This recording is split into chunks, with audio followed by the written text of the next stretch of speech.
주일 예배 오신 여러분 진심으로 환영하고 축복합니다. 우리 다 같이 옆사람과 인사합시다. 잘 오셨습니다. 예배 승리합시다. 네, 예배 중에는 작은 소리로 신앙 고백과 찬송과 아멘을 하셔도 괜찮습니다. 네, 하나님의 양이시니 예배하는 자가 성령과 진리로 예배할 준비를 하셨습니다. 다 같이 신앙 고백하심으로 주일 예배 시작하도록 하겠습니다. 전능하사 천지를 만드신 하나님 아버지를 내가 믿사오며 그 외아들 우리 주 예수 그리스도를 믿사오니 이는 성령으로 잉태하사 동정녀 마리아에게 나시고 본디오 빌라도에게 고난을 받으사 십자가에 못 박혀 죽으시고 장사한 지 사흘 만에 죽은 자 가운데서 다시 살아나시며 하늘에 오르사 전능하신 하나님 우편에 앉아 계시다가 저리로서 산 자와 죽은 자를 심판하려 오시리라. 성령을 믿사오며 거룩한 공예와 성도와 서로 교통하는 것과 죄를 사하여 주시는 것과 몸이 다시 사는 것과 영원히 사는 것을 믿사옵나이다. 아멘. 자리에 앉으셔서 찬송가 82장을 다 같이 보겠습니다.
전능하신 창조주 여호와 하나님을 찬양합니다.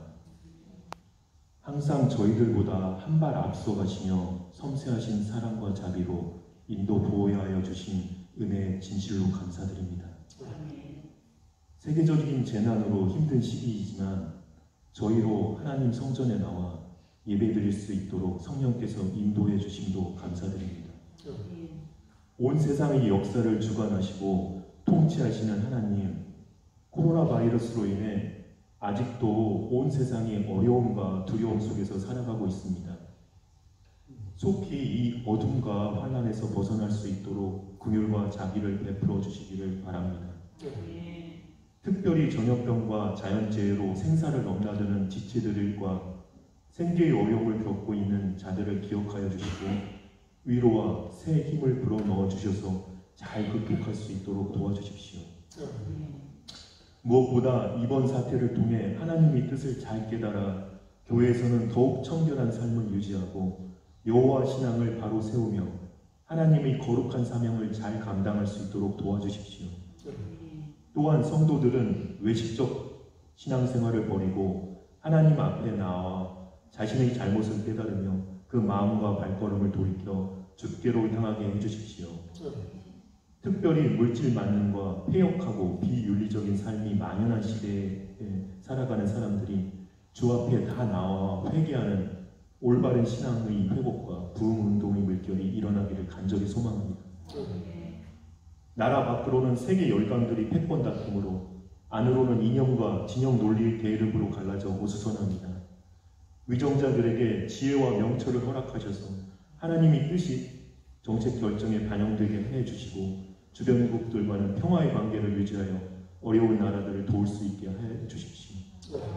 그리고 나라 안으로는 분열하지 않고 한마음 한뜻이 되어서 서로 사랑하며 하나님의 정의와 공의를 실천하는 대한민국으로 거듭나게 도와주십시오. 베를린 선교교회를 축복해 주시고 지역 복음화와 유럽의 복음화에 앞장서는 사명을 잘 감당할 수 있도록 목사님을 비롯하여 헌신하고 봉사하는 모든 선교교회 가족들에게 성령의 충만함과 평안, 형통의 복을 허락하여 주십시오. 하나님께 인정받고 칭찬받는 베를린 선교교회가 되어 주께 돌아오는 자들이 날로 늘어나는 하나님이 귀한 축복의 통로가 되는 교회가 되도록 주님께서 친히 크신 은혜 내려주시기를 간절히 바랍니다. 당에서 선포하시는 목사님의 설교가 하나님 진리의 말씀이 되게 해주시고 듣는 저희들에게는 참 하나님을 더 깊이 알고 오직 하나님 중심으로 순종하며 살아가려고 결단하는 시간 되게 해주십시오. 이 모든 것을 이루어주실 줄 믿으며 존귀하신 예수님 이름으로 간절히 기도드립니다. 아멘.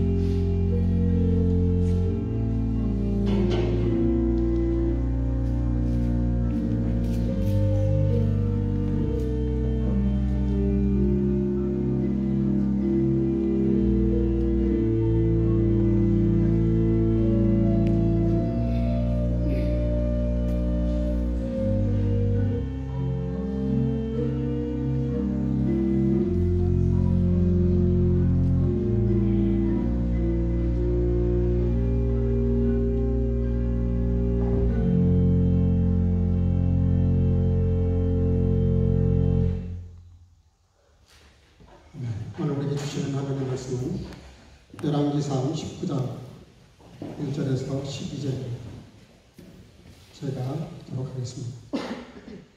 아합이 엘리야의 무릇 행한 일과 그가 어떻게 모든 선지자를 칼로 죽인 것을 이세벨에게 고하니 이세벨이 사자를 엘리야에게 보내어 이르되 내가 내일 이맘때에는 정녕 너의 생명으로 저 사람들 중 한 사람의 생명 같게 하리라.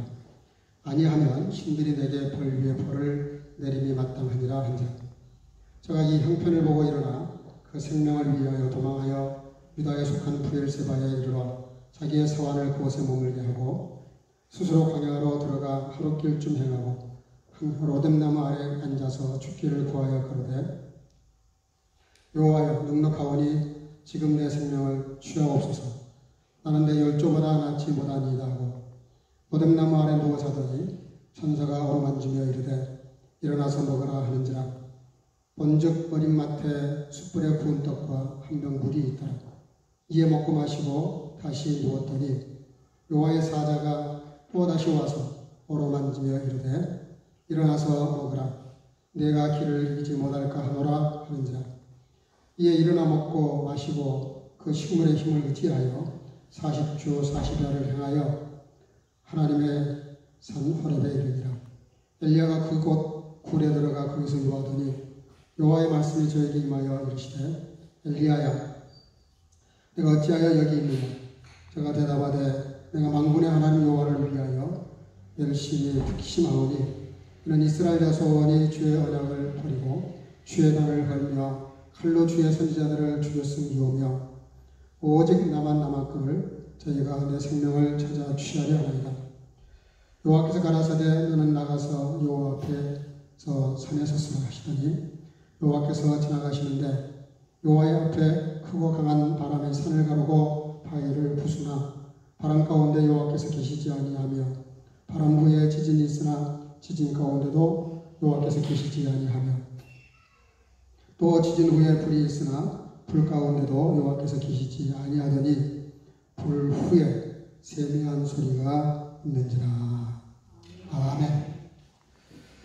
자리 앉으시고 이 시간에 우리 조회장님 특별 연주로 하나님께 찬양을 올리겠습니다.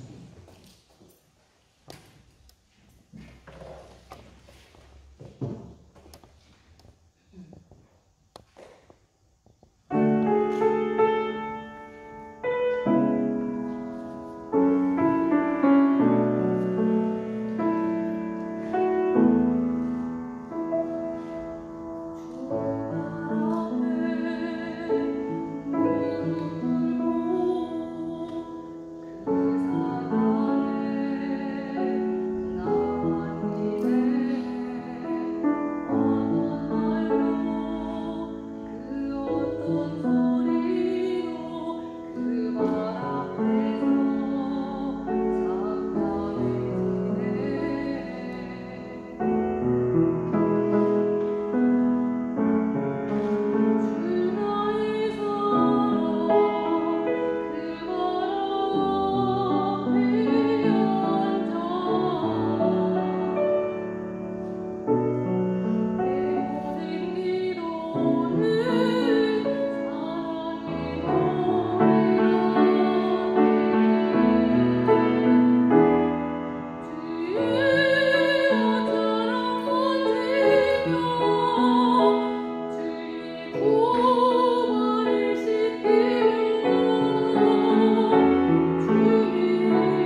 아멘. 귀한 찬양 감사합니다. 철수와 만덕이가 교회를 가면서 둘이 재미있는 대화를 했답니다. 그 대화가 뭐냐면 철수가 만덕이에게 물어봅니다. 야 만덕아, 기도를 하면서 담배를 피워도 될까? 그런 아주 재미있는 질문을 했어요. 그러니까 만덕이가 야 글쎄 그거는 좀 곤란한 질문인데 교회 가서 선생님께 물어보자. 그래서 이제 교회 가서 선생님께 물어보기로 했습니다. 물어봤더니 선생님께 물어봅니다. 선생님, 이렇게 기도를 하면서 담배를 피워도 될까요? 그러니까 노발대발을 하면서 그게 말도 안 되는 소리 하지 말라고, 어떻게 하나님 앞에 기도하는 그런 신령한 시간에 담배를 피울 수 있냐. 그게 면박만 받고 그렇게 나왔습니다. 그래서 이제 그 결과를 철수한테 만덕이가 얘기를 해줬어요. 그랬더니 철수가 하는 말이 내가 한번 다시 물어볼게. 그러면서 철수가 다시 가서 물어봅니다. 선생님, 담배를 피우면서 기도를 해도 될까요? 그렇게 물었습니다. 갑자기 선생님의 태도가 확 바뀌면서 물론이지. 담배를 피우면서 뭐 일을 하면서 뭐 공부를 하면서 기도를 하는 거는 어쨌든 기도한다니까 좋은 거 아니냐. 그러면서 선생님 태도가 180도로 달라져서 대답을 하는 거예요. 이게 무슨 얘기냐면요. 이게 프레임이라고 하는 그런 얘기입니다. 같은 이야기인데 어떻게 표현하느냐에 따라서 받아들이는 사람이 전혀 다른 반응을 보이는 거예요. 그러니까 기도를 하면서 담배를 피운다는 말하고 담배를 피우지만 기도한다는 것하고는 같은 말인데 느낌이 달라요.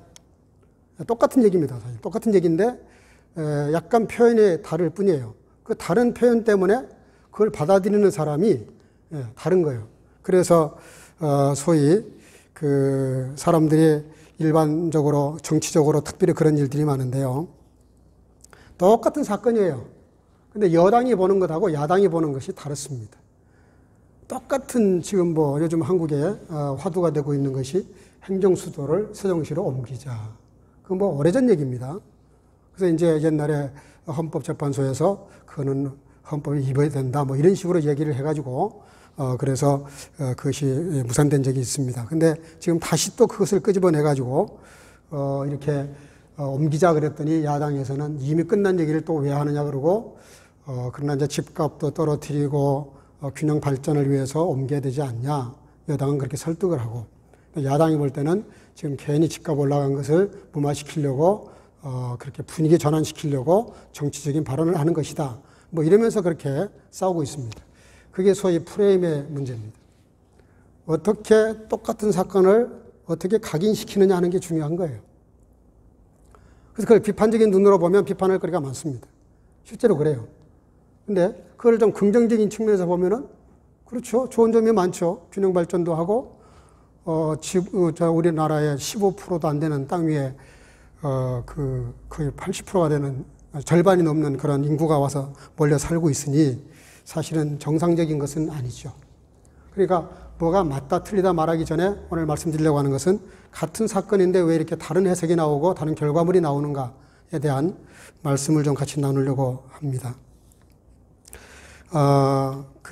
우리가 잘 아는 대로 오늘 말씀은 너무나 잘 아는 말씀이고 유명한 말씀이에요. 어린아이 때부터 주일학교 때부터 수없이 들었던 말씀이에요. 이 말씀을 가지고 오늘 소론에서 말씀드린 이런 각도에서 좀 말씀을 생각해 보려고 합니다. 생각해 보십시오. 그 바알 선지자 450명과 그 갈멜산에서 엘리야 혼자 그렇게 그 영적 대결을 했는데 거기서 이겼단 말이죠. 그 바알 선지자를 다 죽여요. 그러고 나서 바로 또 뭘 하냐면은 3년 동안이나 흉년이 들었는데 비가 오지 않는 그 땅에 기도해가지고 비가 오게 합니다. 이게 보통 일입니까? 비 오는 걸 그치게 하기도 어렵지만 안 오는 비 오게 하는 것도 너무 힘든 일이거든요. 또 3년 동안이나 비가 오지 않게 한 것은 하나님의 심판이었습니다. 근데 이 심판을 돌이키게 한 거예요. 간절히 기도를 7번씩이나 간절히 기도했어요. 간절히가 뭐냐면 간이 저릴 만큼 그렇게 머리가 두 무릎 사이에 들어갈 정도로 그렇게 기도해서 응답받아서 비가 오게 만들어요. 그러니까 엘리야 선지자가 대단한 사람입니다. 아마 선지자 중에서 그런 능력 있는 사람이 있을까? 요즘 그런 목사님이 계시면 뭐 센자치원이 일어나겠죠. 대단할 겁니다. 예. 그런데 바로 그 사건을 듣고 나서 아합이 그 자기 부인 이세벨에게 가가지고 그걸 다 또 이제 고자질을 해요. 엘리야 선자가 이렇게 해서 당신에 속한 그 바알 선자를 다 죽여버렸다.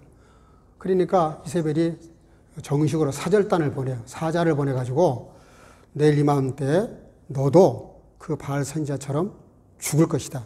내가 너를 죽일 것인데 만약에 내가 그거 안 하면 그 하나님의 신이 내게 저주가 임해도 좋다. 뭐 이런 굉장한 그런 악언을 합니다. 그 얘기를 듣자마자 엘리야가 취한 태도예요. 자, 엘리야가 지금 무슨 문제가 있냐면은 그 이세벨이라고 하는 여자의 말은 오늘 어제 얘기가 아니에요. 늘 했던 얘기들이고 늘 그 이스라엘의 문제가 됐던 거예요. 왕의 부인이니까 얼마나 막강한 힘이 있겠어요. 근데 왕 중에서도 아합 왕이 제일 나빴거든요. 제일 나쁜 왕이었어요.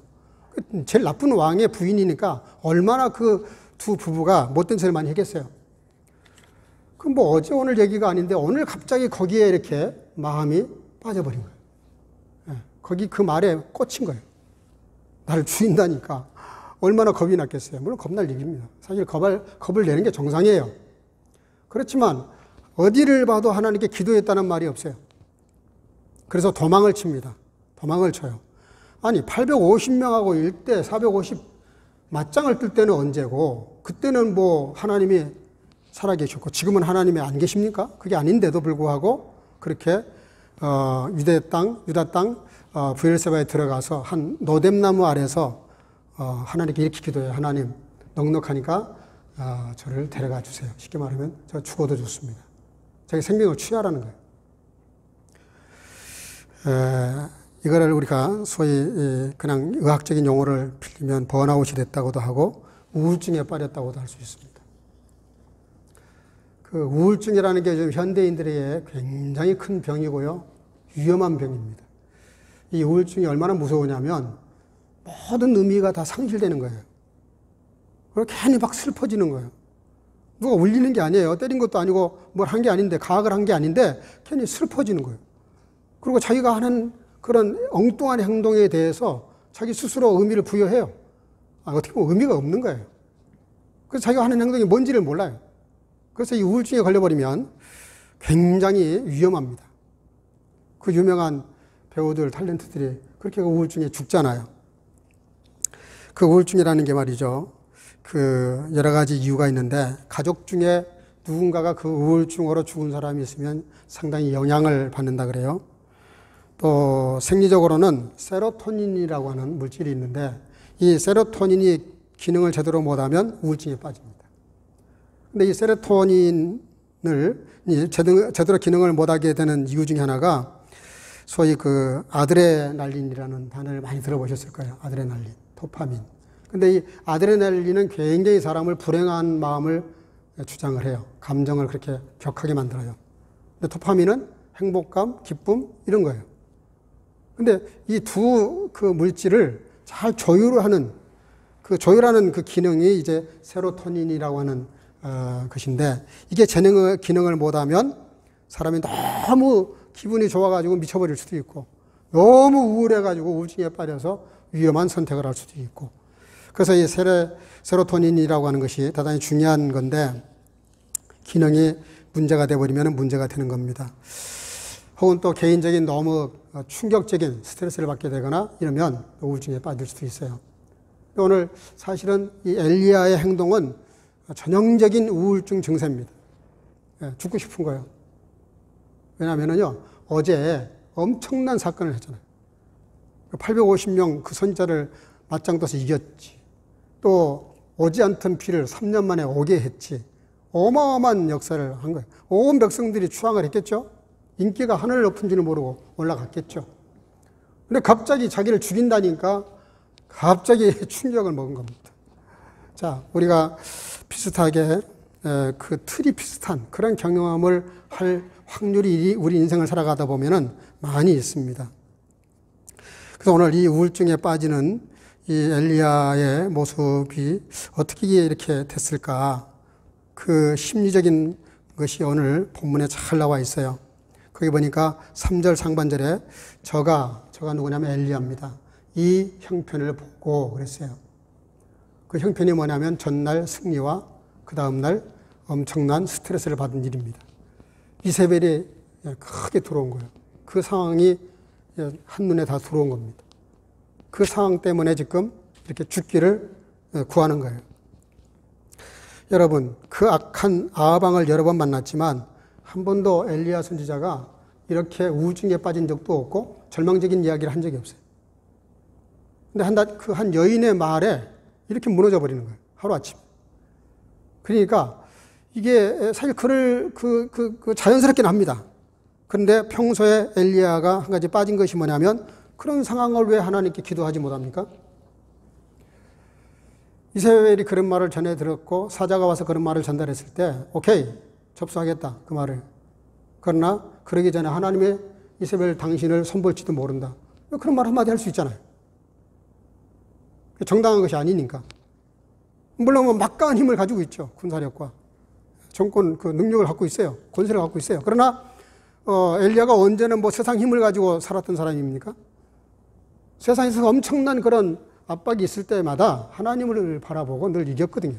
근데 오늘따라서 한 번도 하나님을 바라보지 않고 바라본다는 거 하고 또 드린다는 기도가 무슨 자살을 암시하는 것 같은, 넉넉하니까 죽을랍니다 이런 얘기잖아요. 그런 말을 어떻게 하나님 앞에 불신앙적인 말을 합니까? 그래서 이 형편을 봤다는 말은 아까 철수와 만더기와 비슷한 그런 논조입니다. 어떤 거를 볼 거냐는 거예요. 어떤 거를. 그리고 4절에 보면 이런 말을 해요. 스스로 광야에 들어가 같이 자기를 이렇게 섬겨주는 아이를 머무르게 하고 자기가 혼자 광야에 들어갔어요. 아브라함도 그런 적이 있죠. 자기 몸종은 밑에 머물라 그러고 그리고 이삭과 함께 올라가서 제사를 드렸던 그런 역사가 있죠. 근데 엘리야는 그런 담대한 신앙적인 행동을 하기 위해서 그런 것이 아니라 그냥 죽으려고 작심을 한 것 같아요. 방해가 되니까 아예 그냥 빼놓고 혼자 들어간 겁니다. 우리가 보통 문제가 이렇게 터질 때 보면 누가 나를 공격하고 나를 어떻게 해서 그런 문제도 생기지만 더 큰 문제는 늘 자신에게 있습니다. 자기 스스로 만들어내는 문제가 심각하다는 것. 하나님도 그러시지 않고 누구도 그렇게 생각하지 않는데 내 스스로 그러는 거예요. 스스로 절망하는 거예요. 그리고 4절 하반절에는 내 열조보다 낫지 못합니다. 그렇게 고백을 해요. 뭐 누가 엘리야 보고 당신은 아무리 죽을 둥 살 둥 아무리 노력을 해도 당신 조상하고는 안 돼. 게임이 안 돼. 이렇게 비판한 것도 아니에요. 누구도 그런 말 한 적이 없어요. 근데 스스로 생각하기를 나는 조상보다 못하다. 이게 비교의식이죠. 비교의식. 비교하지 않을 수는 없습니다. 눈에 보이니까 생각이 나니까 누구와 비교할 수밖에 없어요. 그 비교할 수밖에 없지만 그 비교의식이 조율을 해야 돼. 조율을. 적절하게 비유를 하는 것은 오히려 자극이 돼서 경쟁심을 불러일으켜서 더 잘할 수도 있죠. 근데 이것이 지금 소위 세로토닌이 작동을 안 하는 것처럼 하나님께 기도하고 자기의 형편과 사정과 이런 것들을 아랬으면 되는데 기도를 하지 않으니까 만 가지 일들이 생각이 납니다. 기억하셔야 됩니다. 어렵고 힘든 문제가 생겼을 때 기도하면 간단해요. 하나님하고 나하고 해결하면 끝나는 거예요. 근데 기도를 안 하면 만 가지 일을 생각해요. 만 가지. 비교의식을 가지죠. 열등감을 가지죠. 그냥 죽어버리고 싶죠. 자꾸 이세벨은 눈에 들어오죠. 이게 다 어디서 오는 현상입니까? 기도해야 될 시간에 기도를 안 하니까 만 가지 생각이 드는 거예요.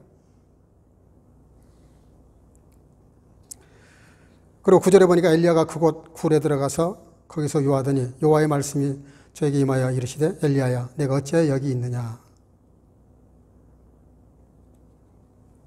엘리야가 그런 상태가 상당히 갔는데 그럼에도 불구하고 하나님이 그를 치유하십니다. 물론 치료하시는데 엘리야가 있어야 되지 말아야 될 오늘은 현장을 말하는 게 아니에요. 공간적인 질문이 아니라 영적 상태.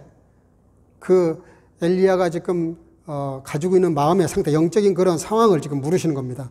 너 지금 뭐 하고 있는 거냐? 그러는 거죠. 기도해야 될 시간에 기도하지 않고 염려, 근심, 걱정하고 있으면서 죽기를 구하고 자꾸 이상한 얘기를 하니까 하나님께서 그를 이루해서 호렙산까지 이끌어서 거기까지 데려왔는데도 불구하고 여전히 굴에 이렇게 있으니까 하나님이 불러내시기 위해서 그런 말씀하시면서 엘리야로 하여금 자각할 수 있도록 그렇게 지금 자극을 하십니다. 그러면서 다섯 번째는 18장 그 앞장에 있는요 18장 22절에도 그런 말씀을 나오고 오늘 본문에서도 10절 14절에서도 토시 하나 안 틀리고 똑같은 말이 나옵니다. 뭐라고 되어 있냐면요, 내가 만군의 하나님 여호와를 위하여 열심히 특심하오니 이는 이스라엘 자손이 주의 언약을 버리고 주의 단을 헐며 칼로 주의 선지자들을 죽였음이오며 오직 나만 남았거늘 저희가 내 생명을 찾아 취하려 하나이다. 여러분, 이게 무슨 얘기입니까? 굉장히 열심히 했던 것 같아요. 하여간 그 열심을 누가 따라갈 수 없을 만큼 열심히 했던 것 같아요. 그런 말 할 자격이 있어요, 엘리야 선지자는. 그래서 그거를 좀 이야기하는 거예요. 내가 얼마나 열심을 내고 열정적으로 살고 그것이 또 특심, 아주 특별하게, 각별하게 내가 하나님 앞에 살았는데, 그런데 이게 뭡니까? 그렇게 말을 합니다. 여러분, 착각이죠. 열심을 가지는 사람이 찾아보기 어렵습니다. 굉장히 좋은 거예요. 교회에서 뭐 이래도 그만 저래도 그만 전혀 열심도 없고 그렇다고 안 하는 것도 아닌데 하는 것도 아니고 뜨뜻미지근한 거, 정말 하나님이 너무 싫어하시죠. 오직하면 토해버리시겠다고 하셨겠어요. 그것도 좋은 건 아니에요. 그리고 아예 안 하는 거는 그건 아주 대단히 바람직하지 않습니다. 너무 또 열심을 내는데 그것도 문제가 돼요. 오늘 보니까 남들보다 훨씬 더 많이 열심을 내다 보니까 당연히 기대 심리가 생깁니다. 하나님께 대해서, 세상에 대해서, 자기에 대해서 기대 심리가 생겨요. 그 기대 심리가 안 되면 굉장히 공허해지는 겁니다.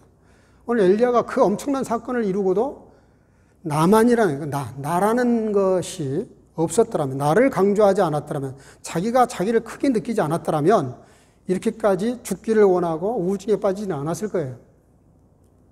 그래서 주님의 은혜로 내가 이렇게 좀 이 정도 한 건데 하나님 영광 받으시옵소서. 저는 뒤로 빠지겠습니다. 제가 괜히 이렇게 교만 떨고 오만 떨다가 또 꺾이는 수가 있으니까 제가 제 분수를 잘 아니까 제가 적절히 조율하겠습니다. 이랬으면 될 텐데 하나님께 3번씩이나 똑같은 말을 해요. 오직 나만 남았다는 말을 해요. 뭐 신앙이든 이 사회생활을 하든 어디서든 우리가 생활하면서 제일 위험한 게 뭡니까? 자기 일을 극대화하는 거예요. 그게 북한이잖아요. 김정은이 얼마나 자기를 우상을 만들어놨어요. 성경에 하나님 자 빼고 거기다가 김일성의 이름을 넣어가지고 만든 게 공산주의입니다. 그러니까 일반 공산주의보다 더 나쁜 거예요. 아주 사악한 집단이에요. 어떻게 그럴 수가 있어요? 하나님 자 빼고 어디 자기 이름을 거기다 집어넣어요. 그게 우리 북한을 보면서 우리가 많은 교훈을 받습니다. 신앙생활도 그렇게 다르지 않습니다. 여러분들 교회에서든 사회에서든 직장에서든 어디서든 나를 내려놓으셔야 돼요. 나를 감추셔야 돼요. 나를 지워야 돼요. 목사도 제일 많이 받는 유혹 중에 하나가 나예요. 내가 뭐 이런 생각하다가 넘어지는 거죠. 여러분 교회뿐만이 아니에요. 어떤 사회에서도 마찬가지예요. 자기를 강조하는 사람 별로 매력이 없거든요. 괜히 껄끄러워요, 그냥. 그러니까 우리가 이 신앙생활 하면서 오늘 엘리야의 가장 결정적인 3번이나 이런 말을 하는 걸 볼 때 우리가 그 말씀 속에서 뭘 알게 되냐면 교만은 우울증을 불러올 수밖에 없어요. 자기를 너무 높게 평가하는 거예요. 근데 세상은 녹록지가 않아서 그렇게 한다고 알아주지 않습니다. 그리고 누구도 하나님도 그걸 안 좋아하세요. 튀어나오면 대적하신다 그랬어요. 교만해지면 하나님 대적하신다는 거예요. 대적이라는 말이 무서운 말입니다. 그 엄청난 말이에요. 하나님이 대적하시면 대적이 뭐예요? 손 하나만 까딱하면 날아가는 건데 대적하신다는 말이 얼마나 무서운 말입니까? 그래서 우리가 신앙생활하면서 첫째도 둘째도 셋째도 마지막도 겸손입니다. 겸손해야 돼요. 자기를 낮추고 자기를 없애고 자기를 지워야 돼요. 자꾸 자기를 드러내려고 그러면 그게 점점 더 악화를 만들어요. 점점 자기를 파괴시키는 거예요. 그건 신앙을 떠나서도 마찬가지입니다. 오늘 그런 그 엘리야를 보시고 하나님이 그를 치료하시기를 작심을 하세요. 하나님이 엘리야의 그럼에도 불구하고 엘리야의 그 훌륭한 점을 알기 때문에 엘리야를 교육시키시고 치유하시고 회복시키시려고 하시는 일이 뭐냐? 5절에서 8절까지 나오는데요. 사자를 보내가지고 그를 잘 이렇게 어루만져요. 잘 따뜻거려요. 잘 따뜻거리고 그리고 먹을 떡과 물을 갖다 줘요. 반복해서. 그리고 정말 죽고 싶은 그 엘리야로 하여금 책망하지 않아요. 너 왜 기도 안 해? 너 왜 나를 안 찾아? 이렇게 말씀하시지 않아요. 아무 소리 안 하시고 그냥 물 떠다 주고 먹을 것 갖다 주고 어루만져 주면서, 어루만져 줬다는 말이 스트레스 받아가지고 어깨가 굳은 어깨를 풀어줬는지는 모르겠지만 하여간 어루만지면서 그러면서 뭐라고 말씀하시냐면은 네가 40 밤낮으로 걸어가야 될 길이 있는데 그게 호렙산이라는 거예요. 호렙산이 어떤 산입니까? 모세가 처음 하나님께 사명받았던 곳입니다. 하나님 앞에서 자기 정체성을 확인했던 장소가 호렙산이에요. 여러분들, 그러고 나서 여호와 앞에 엘리야를 세우십니다. 우리가 혹 이렇게 번아웃 되거나 우울 증세가 있거나 내가 좀 이렇게 무너진 것 같은 그런 느낌이 왔을 때 우리가 회복할 수 있는 그 방법이 뭐냐면, 따라합시다. 여호와 앞에 서자. 하나님께 나와야 됩니다. 오늘 엘리야의 가장 결정적인 문제는 자기를 너무 극대화하는 나머지 하나님이 눈에 안 보여버린 거예요. 오늘 하나님께서 뭐라 그러죠? 너 내 앞에 서라 그래요. 굴에 처박혀가지고 그냥 죽기를 강구하는, 그리고 낙심천만해가지고 아직도 여전히 회복하지 못하는 그 엘리야를 끄집어내가지고 하시는 말씀이 뭐냐면, 여호와께서 가라사대 너는 나가서 여호와 앞에서 산에 섰으라. 하나님이 지정한 장소에서, 그리고 하나님 앞에 서라는 거예요. 우리가 문제를 해결할 수 있는, 그리고 모든 힘들고 어려운 상황에서 벗어날 수 있는 단초, 시작이 어디냐면 하나님 앞에 서는 것입니다. 하나님 앞에 서는 거예요. 잘못하면 잘못한 대로, 잘했으면 잘한 대로, 교만하면 교만한 대로, 겸손하면 겸손한 대로, 어떤 상황이든 상관이 없어요. 내가 문제가 있고 어려움이 있을 때 가장 제일 처음에 해야 될 일이 뭐냐면 여호와 앞에 서는 것입니다. 하나님 앞에 만나는 거예요. 그랬더니 하나님이 이상한 징조를 보여주십니다. 그게 뭐냐면 크고 강한 바람이 산을 가르고 바위를 부셨다 그랬어요. 글쎄요, 얼마나 센 바람이 불면은 바위가 부서질까요? 산을 갈랐다는 거 보니까 아마 나무가 다 쓰러진 것 같아요. 가끔 벨린에 강풍이 불면은 왜 큰 나무들 막 쓰러지잖아요. 가로수가 막 쓰러지잖아요. 그런데 바위를 갈랐다니까 얼마나 센 바람인지 짐작이 됩니다. 그럴 때 엘리야가 무슨 생각이 있겠어요? 성령 강림하실 때 오순절에 그때도 강한 바람이 있었다 그랬어요. 엘리야가 하늘에서 불을 끌어내릴 때도 역시 강한 바람이 있었습니다. 엘리야가 무슨 생각을 했을까요? 드디어 하나님께서 내가 이렇게 지금 이런 영적 침체 상태에 빠져버린 그 원인을 제공한 이세벨을 이 강한 바람으로 그냥 쓸어버리실까 보다, 이런 기대를 했겠죠. 근데 잠깐 있으니까는 또 무슨 일이 벌어지냐면은 갑자기 지진이 일어나는 거예요. 뭐 순서가 맞는 것 같아요. 강풍이 불고 그다음에 지진이 막 땅을 막 지축을 흔드는 지진이 막 일어납니다. 무슨 생각이 있겠어요? 하나님께서 지각 변동을 해가지고 뭔가 일을 하실 모양이다, 이런 생각을 했겠죠. 근데 또 다시 어떤 현상이 나타나는가 했더니 막 불이 나타났어요. 근데 이 강한 바람과 지진과 이 불은 하나님의 임재하실 때 보통 나타나는 현상이에요. 이집트에서 이스라엘 백성들을 구출해 내실 때도 이 세 가지를 다 사용하셨습니다. 불기둥으로 인도하셨고요. 여러 가지로 역사를 하시면서 사용하셨던 방법인데, 근데 놀라운 거는 그런 현상이 벌어졌음에도 불구하고 거기에 성경에 매절마다 뭐라고 말씀하시냐면은, 따라합시다. 거기 하나님이 계시지 아니하더라. 이게 우리가 신앙생활하면서 늘 우리가 힘들고 이해하기 어려운 부분 중에 하나예요. 강한 바람, 엄청난 세상에 유행바람이라는 게 있죠. 한번 쓸고 지금 코로나 바람이죠. 정말 대단합니다, 코로나가. 그 정말 별것도 아닐 것 같은 그런 눈에도 안 보이는 그런 그 비루스 하나가 온 지구촌을 지금 공포에 몰아넣고 뭐 긍정적인 면도 많더라고요. 죽었던 자연이 막 살아나고 좋은 점도 많아요. 도시에 뭐 사슴도 막 튀어나오고 말이죠. 물도 막 살아나고 자연을 좀 살리는. 그래서 어떤 분이 아주 멋있는 글을 쓰셨더라고요. 왜 하나님이 코로나를 보내신 줄 아냐? 만나가지고 한다는 짓이 별로 하나님 영광이 안 되니까 못 만나게 하시려고 코로나를 보내셨다 그래요. 사람들이 가까워가지고 모여서 한다는 것이 하나님을 배도하고 문명의 이기를 추구하면서 너무 세상을 엉망으로 만드니까 못 만나게 하시려고 그랬다. 굉장히 풍자적인 말이지만 일리가 있다는 생각이 듭니다. 여러분, 엘리야로 하여금 왜 이런 엄청난 사건을 보여주시면서 기대를 깨십니까?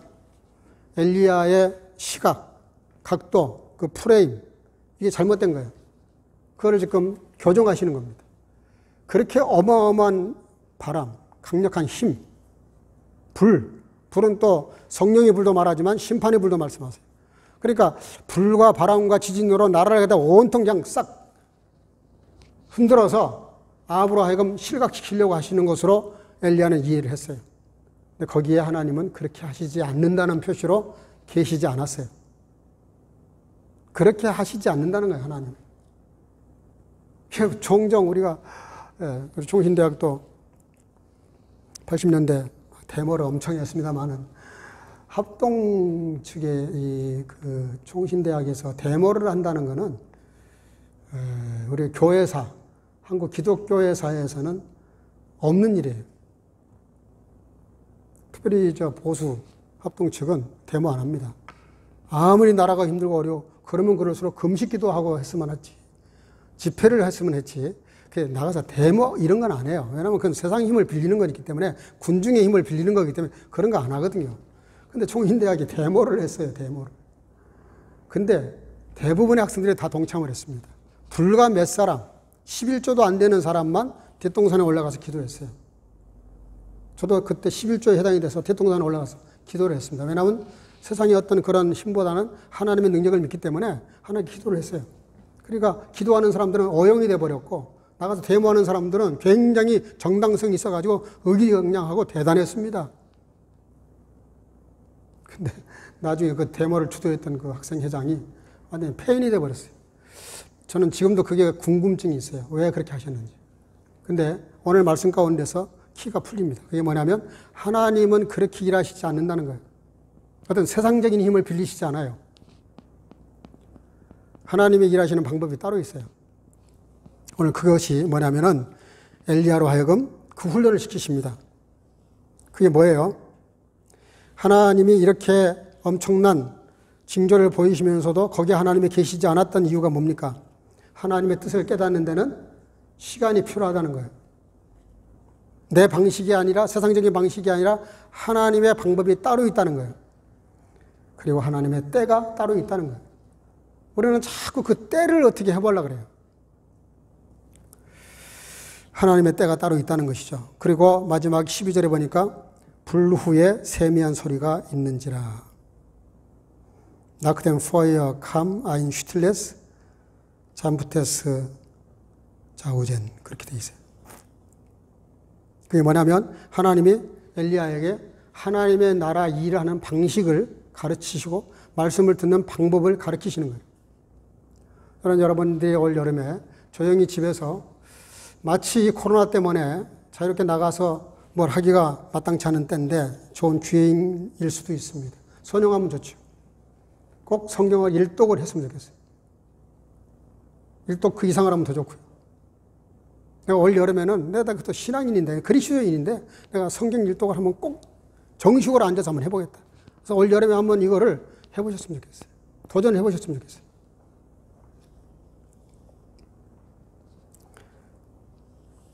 조용한 음성으로 임하신 하나님.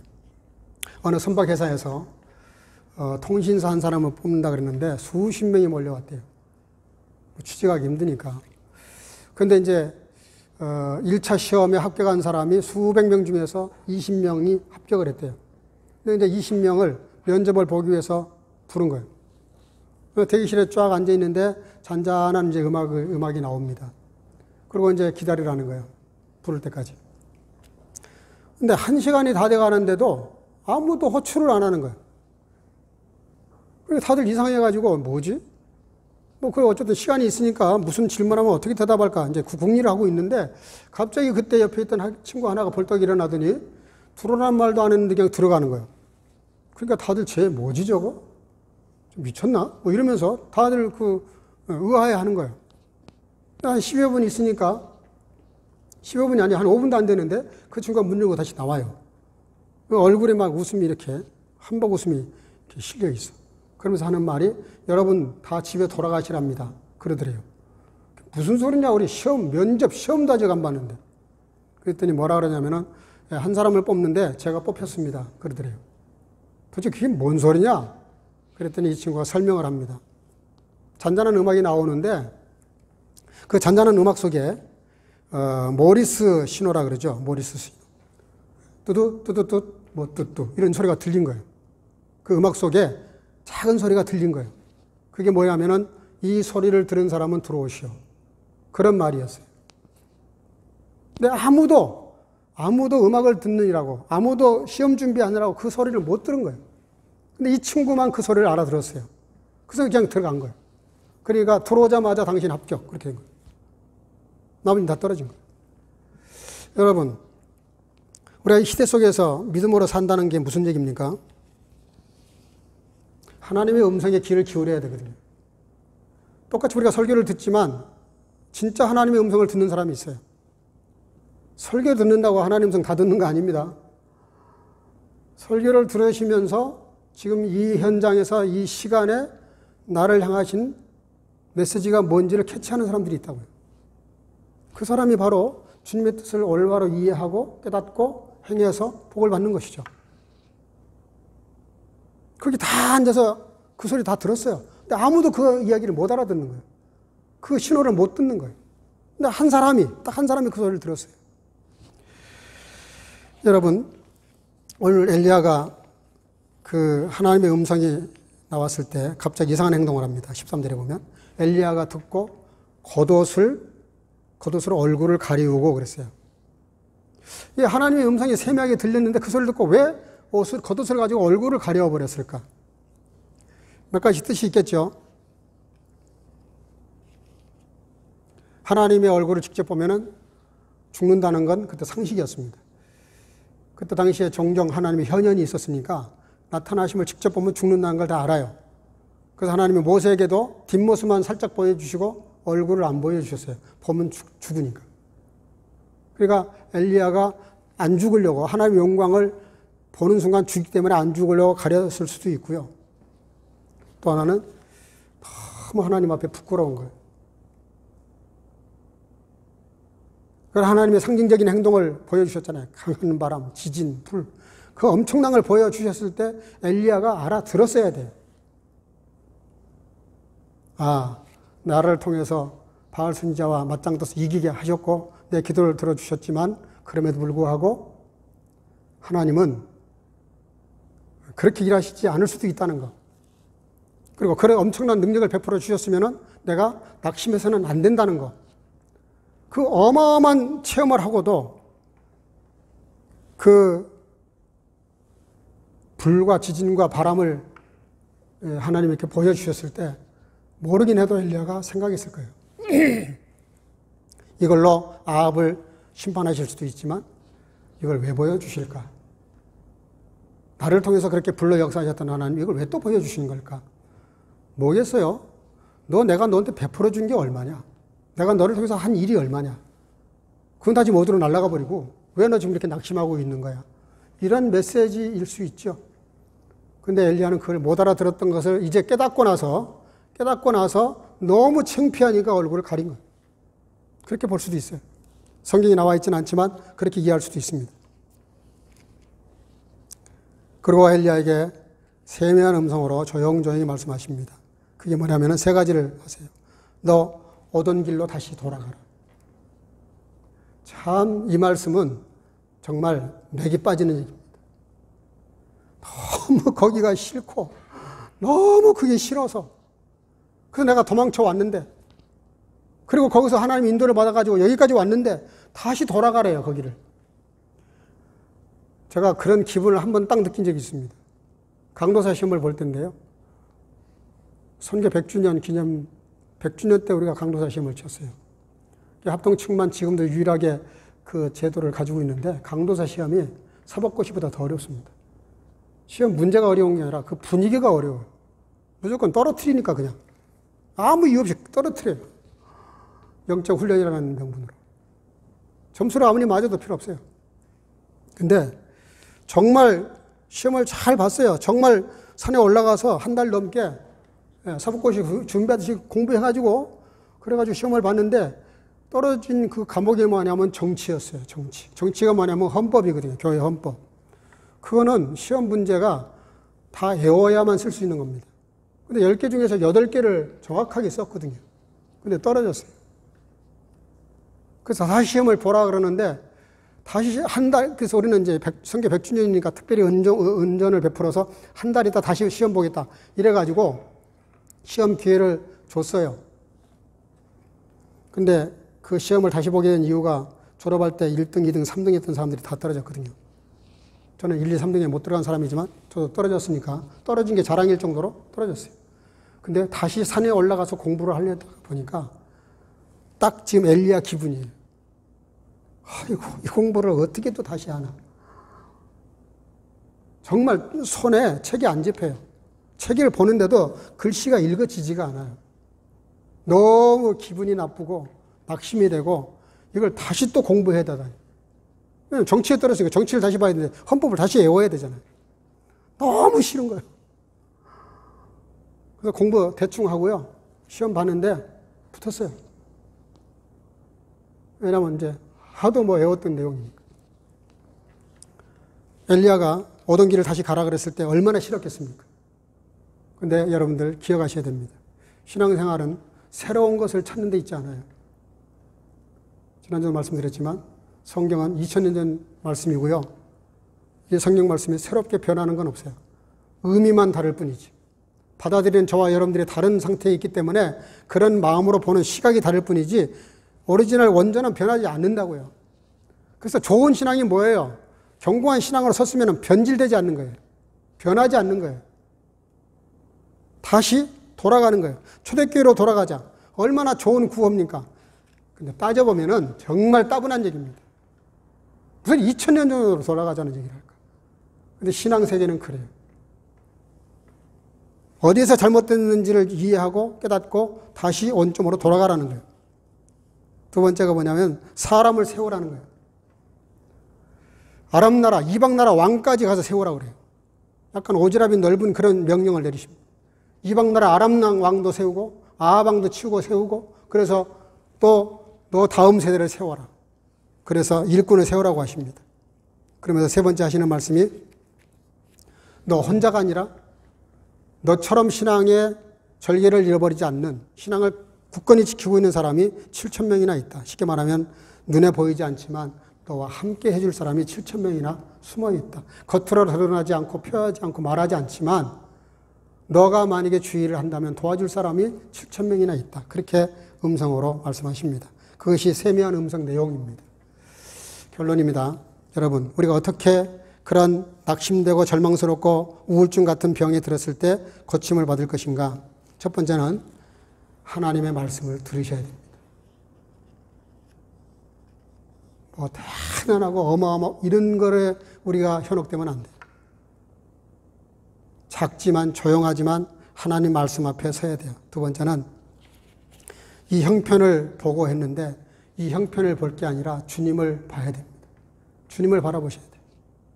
어떤 상황에서도 주님을 바라보셔야 돼요. 세 번째는 오직 나만 남았거늘 그랬는데 따라합시다. 오직 주만 남았거늘. 그렇게 말해야 됩니다. 그렇잖아요. 무슨 그런 시간방진 얘기예요. 오직 나만 남았다니. 사람들 앞에서도 교만한 얘기고 하나님 앞에서는 절대로 하면 안 될 망발이죠. 어떻게 자기만 남아요.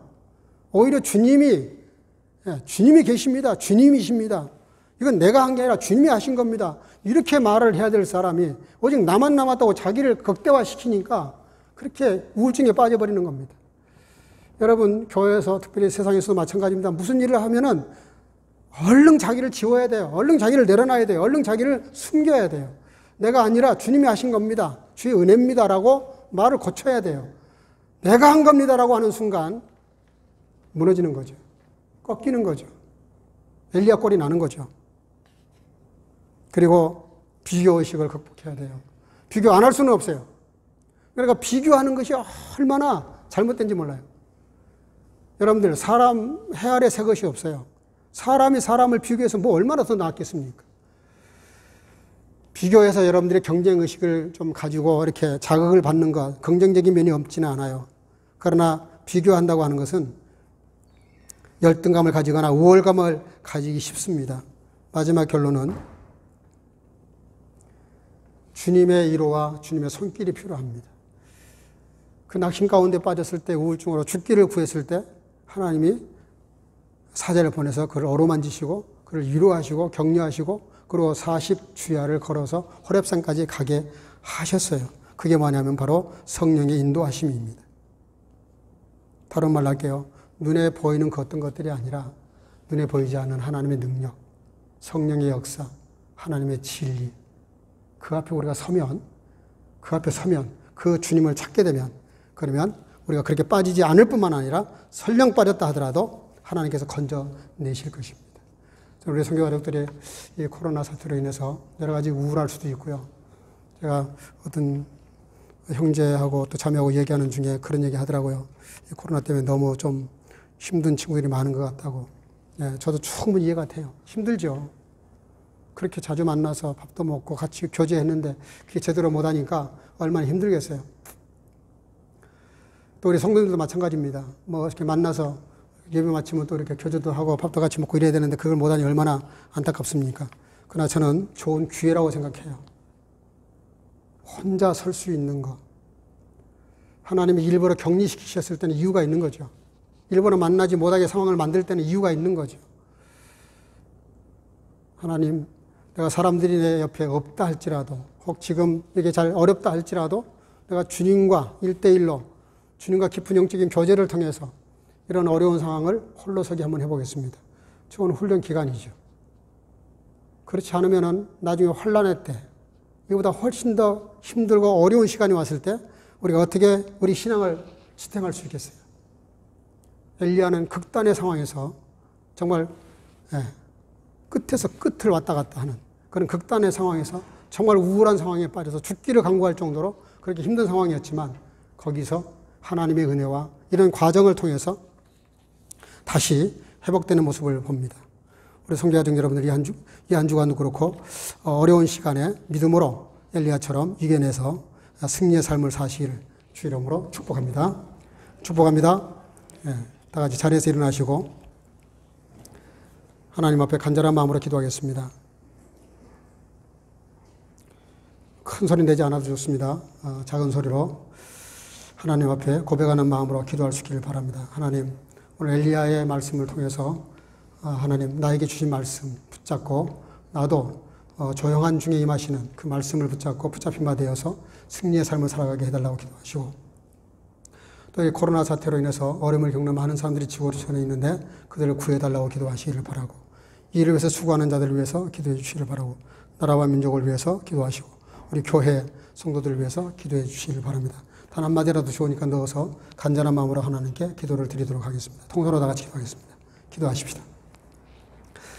사랑과 은혜가 충만하신 아버지 하나님, 오늘도 하나님의 은혜와 사랑 가운데 이를 부르시고 인도하셔서 수업에 나오게 하시고 오늘도 엘리야 선지자 사건을 통해서 여러 가지 교훈을 받들어 인도하신 것을 감사합니다. 사랑과 은혜가 충만하신 아버지 하나님, 참으로 엘리야가 그 엄청난 사역을 감당하고도 아버지 하나님의 좌절감에 빠져서 우울증에 빠져서 죽기를 강구할 만큼 그런 위험한 상태에 빠졌지만 아버지 하나님 그가 그렇게 빠질 수밖에 없었던 불신앙적인 상황들을 우리가 아버지 살펴싸우니 우리가 그런 상황에서 극복할 수 있도록 도와주시기로 나오고 정말로 아버지 하나님께서 말씀하신 그 말씀을 따라서 사명을 감당할 뿐만 아니라 아버지 하나님이여 참으로 비교식을 버리게 하시고 자기를 내려놓게 하시고 주님만이 내 안에 주장하게 도와주시고 하나님의 나라와 하나님의 역사와 하나님의 일들을 위하여 주님께 모든 걸 맡기고 나아갈 수 있는 믿음을 허락해 주시고 아버지의 세미한 중에 말씀하시는 음성을 들을 수 있도록 은혜를 베풀어 주시기를 원합니다. 특별히 아버지 하나님의 지구촌에 많은 사람들이 어려움을 겪고 있사오니 속히 이 사태가 끝날 수 있도록 은혜 베풀어 주시며 이 일을 위해서 수고하는 많은 사람들에게 힘과 용기를 주시고 은혜를 베풀어 주셔서 사명 감당하게 도와주시고 특별히 어려운 너희 민족과 나라를 붙잡아 주시고 아버지 하나님 유정자들과 모든 백성이 하나가 되어서만 아버지 어려운 일들을 이겨내게 부족함이 없던 은혜 베풀어 주시고 온 성교가족을 붙잡아 주셔서 한 영혼도 어려운 일 당하지 않도록 성령께서 친히 붙잡으시고 보호하시고 인도하시며 믿음으로 승리하도록 은혜와 능력을 베풀어 주시기를 간절히 소원하고 오늘도 하나님의 은혜와 능력으로 승리하는 삶을 살아가도록 역사해 주옵소서. 사랑과 은혜가 충만하신 아버지 하나님, 오늘도 엘리야 사건을 통해서 우리가 어떻게 하면 절망에 빠질 수밖에 없고 어떻게 하면 그런 상황에서 이겨낼 수 있는지 엘리야 선지자의 사건을 통해서 배웠사오니 들었사오니 아버지 하나님 오늘도 내게 주신 말씀이 어떤 말씀이든지 간에 그 말씀을 잘 깨닫고 세미한 중에 말씀하시는 그 음성을 듣게 하셔서 아버지 하나님 이 시대 속에 하나님의 나라와 하나님의 뜻과 하나님의 역사를 이루어드리게 부족함이 없도록 온 성교가족을 축복하시고 함께 하시며 함께 드린 모든 공동의 기도를 응답해 주실 줄로 믿사옵고 예수님의 이름으로 기도하옵나이다. 아멘. 자리에 앉으셔서 찬송가 219장을 부르겠습니다.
사랑과 은혜가 충만하신 아버지, 오늘 여러 모습으로 주님 앞에 나와 예물을 드렸습니다. 열애 안에 드린 성도들, 감사의 예물을 드리는 성도들, 순교의 예물을 드리는 성도들, 각각의 마음을 따라 하나님께서 축복해 주시고, 하나님께서 늘 약속하시고 언약하신 대로 흔들건들고 채우시고 또 채우시는 복으로 채워주셔서 주의 자녀들이 늘 주 안에서 믿음으로 살아가는 동안에 물질 때문에 어려움을 당하지 않도록 하나님께서 저희들에게 풍성한 복으로 채우시고 함께 하시기로 얻고, 사람은 또 어떤 예물을 어떻게 드리는지 모르지만 우리의 중심을 보시는 하나님 앞에 예물을 드리는 모든 성도들 그 믿음대로 축복해 주시길 간절히 소원하고 예수님 이름으로 축복하고 기도하옵나이다. 아멘.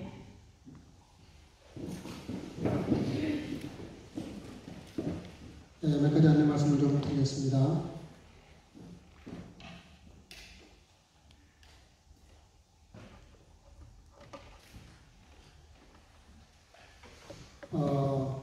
우리 슐페리언 기간 중에 말씀드렸지만 성경 일독하는 것을 꼭 우리 선교가족이 이번에 했으면 좋겠습니다.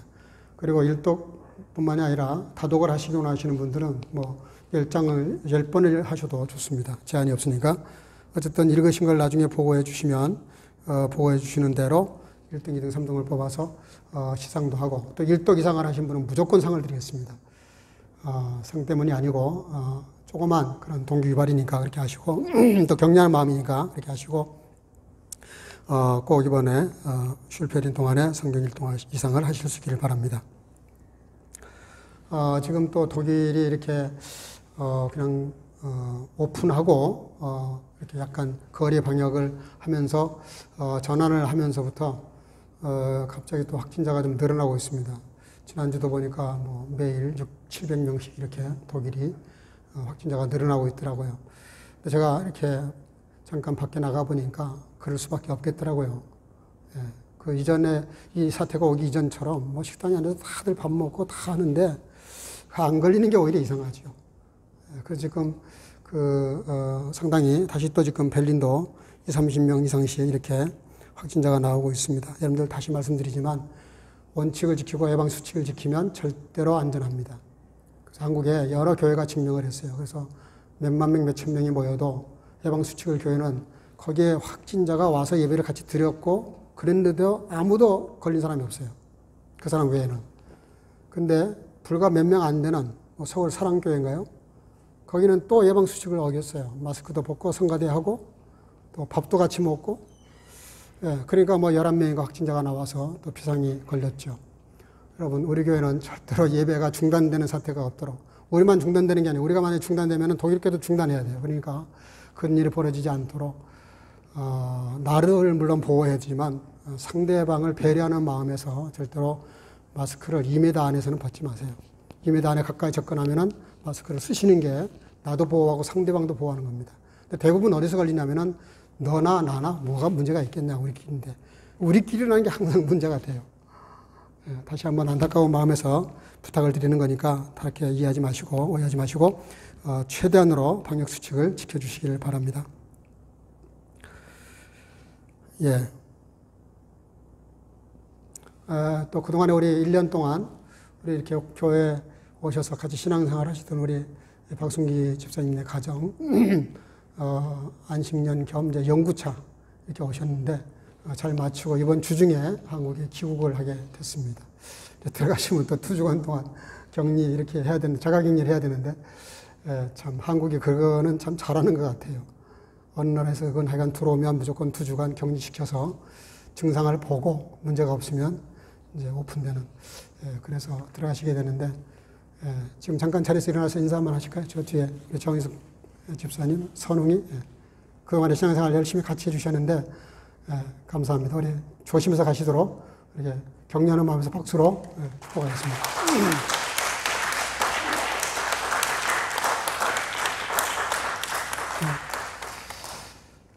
오늘 예배 마치면 앞자리부터 이렇게 나가도록 그렇게 하겠습니다. 예.